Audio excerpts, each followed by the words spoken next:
Gimana ceritanya ngajar anak-anak Thailand? Di kelas pakai bahasa apa? Karena juga belajar ngajarin bahasa Inggris kan. Kita bahas tentang sekolahnya nih sekarang.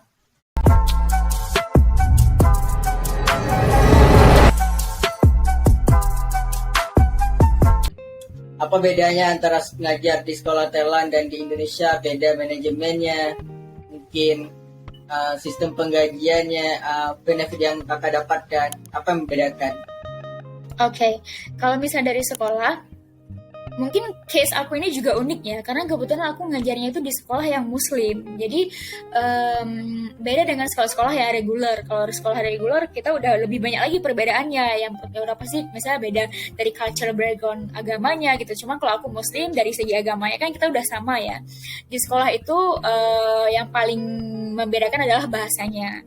Cuman kalau misalnya kayak di sekolah kan juga sholatnya berjamaah gitu ya, terus makannya juga rame-rame. Kalau misalnya lebaran kita libur, karena kebetulan aku sekolahnya muslim, jadi itu adalah privilege yang aku dapat gitu ya. Bisa bekerja di Thailand, di sekolah yang muslim, dan komunitas yang aku tinggal juga di Nongchok, itu juga komunitas muslim rame. Untuk mendapatkan makanan halal itu nggak susah di sini gitu, karena memang komunitinya muslim di sini. Yang paling membedakan itu kalau misalnya dari sekolah adalah bahasa. Kebetulan sekolah aku itu bukan sekolah internasional, jadi 100% Muslim dan 100% local people. Cuman aku ngajarnya itu di SD ya. SD-nya itu punya dua program. Ada IEP, IEP itulah program untuk English. Jadi mereka lebih banyak pelajaran bahasa Inggrisnya, mereka lebih ditekankan ke bahasa Inggris.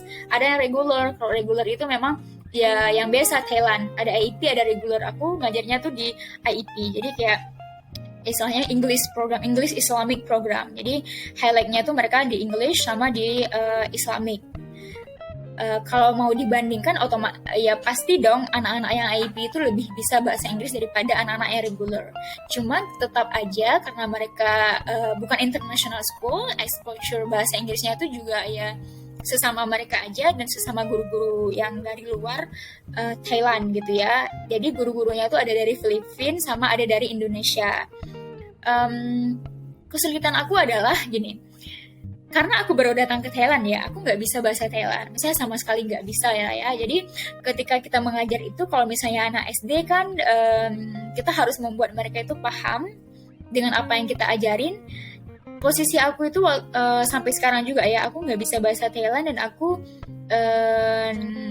nggak terlalu banyak punya pengalaman di anak SD. Jadi kayak struggle aku tuh awal-awal kerja itu dua. Harus menyesuaikan muridnya yang SD dan harus menyesuaikan bahasa. I can only speak English with them. Kalau misalnya di Indonesia, kita ngajarin bahasa Inggris ketika kita nggak bisa menjelaskan, ketika kita nggak bisa membuat siswa kita paham, kita tinggal switch ke Indonesia. Apa artinya dalam bahasa Indonesia? Mereka langsung paham gitu. Misalnya kita kayak jelasin occupation. Occupation apa misalnya dalam bahasa Indonesia kita langsung terjemahkan itu tuh kayak jenis pekerjaan gitu, langsung paham siswa kita. Tapi kalau di sini gimana caranya aku menjelaskan occupation itu ke mereka, dan aku tuh nggak tahu gitu bahasa Thailand occupation itu tuh apa. Jadi kayak aku tuh harus menjelaskan dulu the word occupation, misalnya is something that people do as a job misalnya gitu. Jadi kayak ya di situ yang paling struggle itu tuh bahasanya. Dan tapi lama kelamaan aku belajar gimana dari kayak aku tuh observe guru-guru lain, gimana cara mereka menjelaskan, gimana cara mereka membuat siswa paham gitu ya. Jadi dealing with the language, terus aku juga dealing with the students, classroom management. Karena di sini di Thailand, di sekolah aku juga lumayan siswanya tuh di atas 30 per kelas. Di atas 30 per kelas. Jadi ya dealing with the classroom management. Karena kan sebelumnya aku juga pengalaman mengajar aku tuh lebih banyak di higher school ya, lebih banyak higher education, lebih banyak di SMP dan di SMA. Anak-anak kan mereka lebih seringnya tuh bermain ya. Jadi kayak kalau misalnya kita nggak atraktif ya mungkin juga mereka nggak mau dengerin, apalagi mereka nggak terlalu memahami bahasa Inggris 100% dan kita juga nggak bisa bahasa Thailand. Kadang-kadang ya nggak nyambung gitu, jadinya nggak kayak kita mencoba menjelaskan, mereka nggak paham. Ketika mereka bertanya, kita juga nggak paham gitu kalau misalnya dalam bahasa Thailand. Jadi itu yang paling membuat aku tuh kayak it's a new challenge for me to teach here gitu sih. Oke. Benefitnya ya, kita nggak mau sorry to say, maksudnya kita nggak mau kayak fake or something gitu ya. Selain besides new experience, living in a new place, and then kemudian keluar dari comfort zone, terutama ya juga financial status kan. Bisa kita bilang gaji kita benefit dari segi finansial kan otomatis ya lebih tinggi daripada yang kita dapatkan di Indonesia, itu salah satunya. Di samping itu juga pengalaman baru. Aku sangat bersyukur, salah satu hal yang aku paling bersyukur itu adalah karena aku ngajarnya di sekolah muslim. Jadi nggak ada batasan aku tuh bisa mengekspresikan diri sebagai seorang muslim gitu. Sholat gampang, makanannya halal gitu. Juga kita berkerudung gitu, kayak sama aja kayak aku tinggal di Indonesia, cuman di luar negeri dengan penghasilan mungkinnya agak lebih tinggi, dan juga dengan lingkungan orang-orang baru, aku mempelajari banyak hal baru, belajar bahasa baru, kenal dengan banyak orang yang baru. Terus juga melakukan hal yang aku suka, yaitu mengajar. Yang membedakan itu adalah tempatnya aja gitu. Cuman kalau misalnya dari segi komunitasnya tetap muslim, tetap Islam gitu.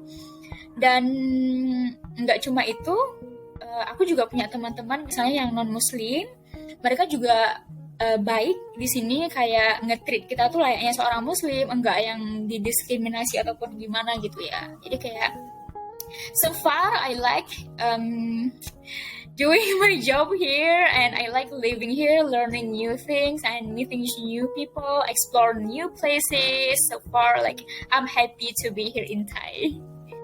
Gini, mungkin khusus yang kayak pengen kerja di luar negeri ya, nggak harus di Thailand. Jujur, aku dulu itu sama sekali nggak punya target untuk kerja di luar negeri. Mungkin kita pernah ngobrol juga ya, bukan kayak dulu tuh kita pernah ngobrol, aku tuh selalu bilang aku pengen kerja tuh di Aceh gitu. Karena aku pengen intinya aku pengen kerjanya tuh di Aceh. Aku nggak pernah sama sekali punya niatan untuk kerja di luar negeri. And it's a very like gimana ya, aku punya waktu yang sangat singkat untuk menentukan apakah aku mau kerja di luar negeri atau enggak. Karena proses seleksi yang aku alamin itu juga dalam kurun waktu yang singkat, dan aku juga harus membuat keputusan yang sangat cepat. Tapi aku berkonsultasi dengan orang tua, berkonsultasi dengan orang-orang yang kerja di luar negeri. Maksudnya aku kayak meminta saran gitu ya.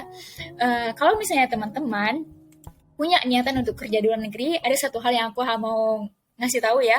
Kita tuh tinggal di luar negeri itu enggak seindah kita lihat di vlog orang yang kerja di luar negeri dengan gajinya banyak, yang jalan-jalan, itu enggak 100% is true.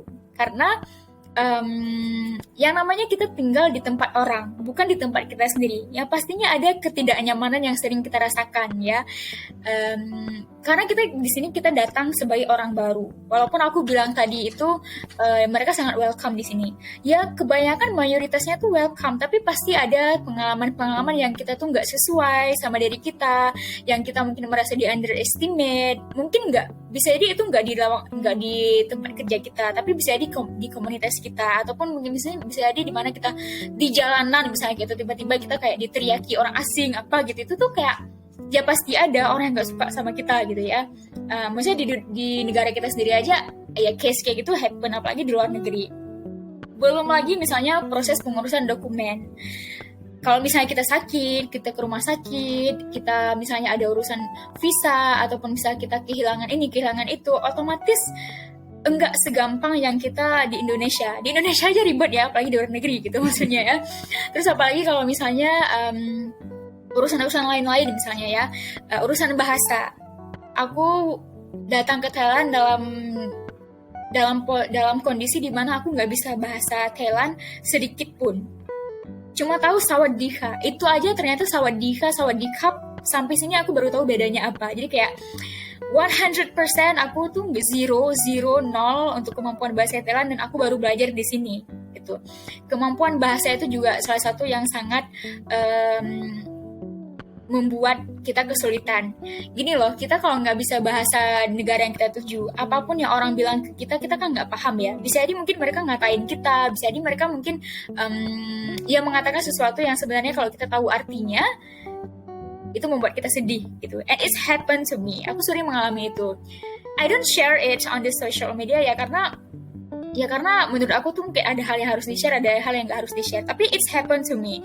Kadang-kadang aku pernah mendengar kata-kata di mana ya itulah ya, misalnya di underestimate kata-kata. Karena aku sekarang misalnya paham beberapa bahasa Thailand. Jadi when I know what it's meant, it's hurt gitu. Jadi kayak ya nggak selalu indah sih ketika kita kerja di luar negeri. Terus juga apa yang kita jalani di sini tuh nggak selalu gampang, seperti nggak mudah kayak one click kita dapat di negara kita. Itu ya aku rasakan. Kalau misalnya di Thailand, kita kan juga makanannya juga masih sama-sama ya Asia, walaupun di sini agak beda. Bisa jadi juga makanan jadi struggle juga kalau misalnya di negara lain. Cuma kalau di Thailand mungkin kita masih bisa menerima gitu ya. Kalau di negara lain itu agak beda. Itu yang paling penting. It's not easy, it's not as happy as you see on the social media, di vlog orang-orang itu is not always like that. Karena kebanyakan orang itu nge-share happy-nya mereka di negara orang, bekerja yang mereka di negara orang itu happy. Tapi yang negatifnya tuh nggak di-share. Yang aku juga nggak tahu ya kenapa yang negatifnya itu nggak di-share.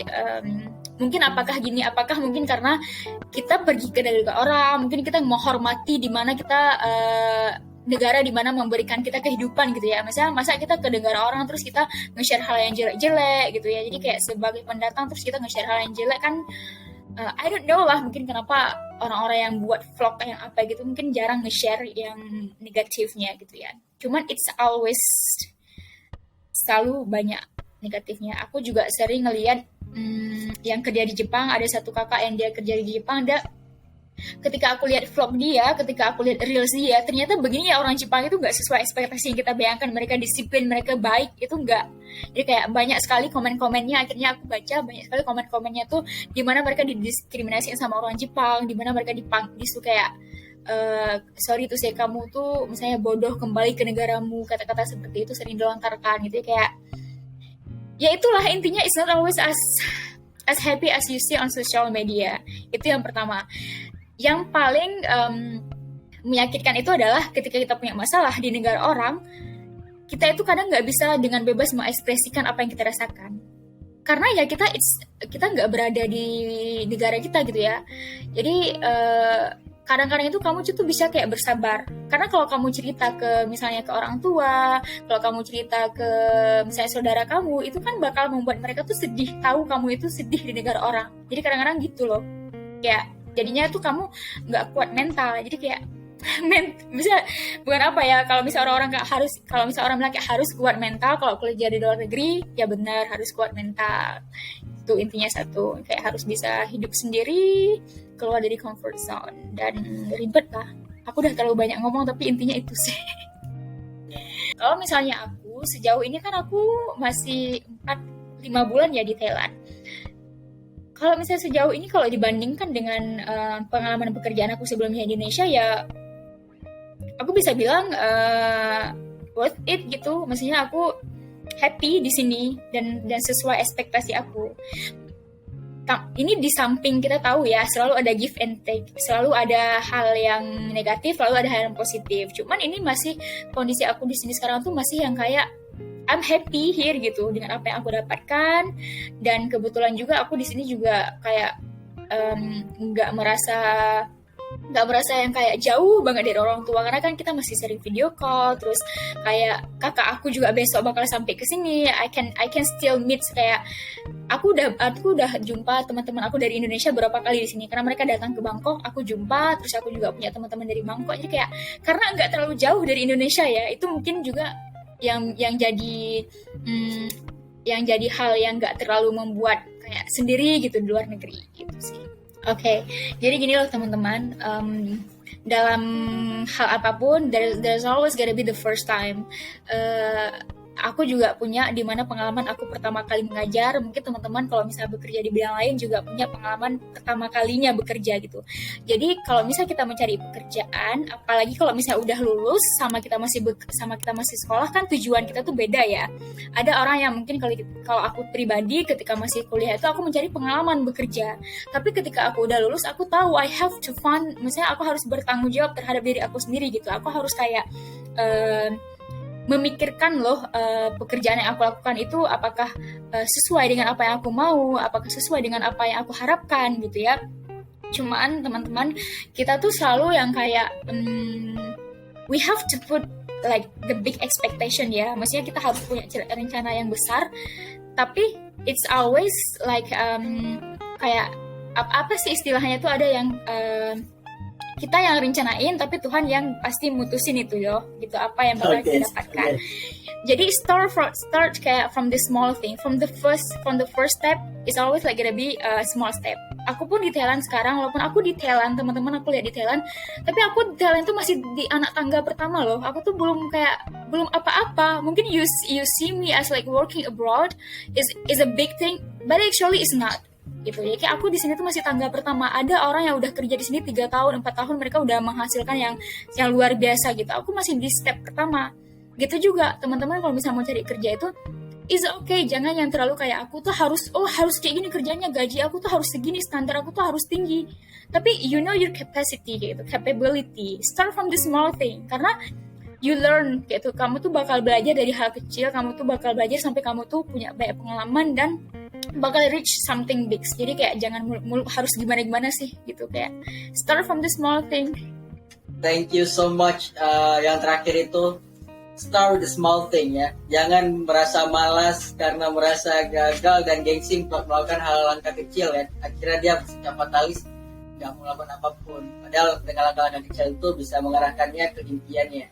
Terima kasih banyak Kak Farha, sangat relate sekali nasihatnya terhadap aku dan juga terhadap teman-teman mungkin yang sedang struggle untuk cari kerja dan lagi di awal-awal masa fresh graduate ya. Sukses selalu di Thailand. Kita berharap ini bukan hanya langkah terakhir, tapi ini menjadi langkah awal untuk membuka rezeki dan peluang kakak lainnya di Thailand. Terima kasih juga kepada teman-teman yang udah nonton podcast Berdebar. Sampai jumpa. Sebelumnya, jika teman-teman mungkin pengen tahu ngajar di Thailand atau kehidupan di Thailand, mereka bisa reach out Kak Farha itu di mana Kak? I have Instagram, bisa di Instagram aku Farha Hadi, FARHAHHADI, Farha Hadi. Kayak aku sering-sering aktif di Instagram, bisa reach out on Instagram. Nanti bakal aku taruh di deskripsi, kalian bisa klik aja, bisa DM tanya-tanya tentang tips kerjaan di Thailand dan yang lain hal. Terima kasih semuanya, itu aja di podcast kita. Sampai jumpa di podcast Berdebar lain.